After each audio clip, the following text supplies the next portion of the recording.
আমরা মেয়েরা সাজতে প্রচণ্ড ভালোবাসি, আর আমরা শুধু আটা ময়দা লাগানোর একটা সুযোগ লাগে।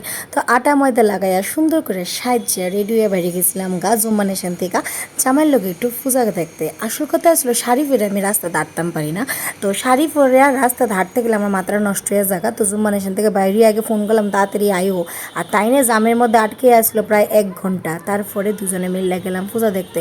আসলে তো পূজা দেখুন একটা বাহানা আসলো, গেছিলাম তো প্রসাদ খেতাম। এরপর আমরা কি তৈলো ব্লগের লাস্টে তোমরা সবাই বুঝতে পারবা। এই পূজাটাতে যাওয়ার পরেই সুন্দর প্যান্ডেল দেখলাম, গণপতিরও দর্শন করলাম। সাথে বেশ ভালোই ভিড়টির আসলো, তখন বাজতেছিল রাত্রেবেলা 9:30। আর তাই না যেটা বাসি ফুয়ানি শুরু করছে ভাই, কানের সামনে বাসি ফু দিলে মাথার তার তোর পুরা সিরা জায়গা, এক তো গরম, এর মধ্যে ভিড়, এর মধ্যে মরবে ফুয়ানি ঠাউর দেবম, কিন্তু ফুয়ানিতে কান ফুরা ধ্যান দেওয়া জায়গা।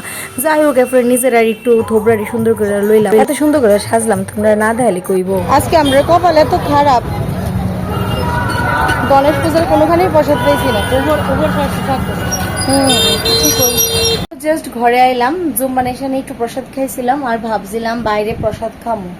প্রসাদের তো কোনো পাত্র পাইছি না, উল্টা খাইমা চুবা, বাট কিছু করার নাই, প্রসাদ আজকে ভাগ্যের নাই গণ্যুর।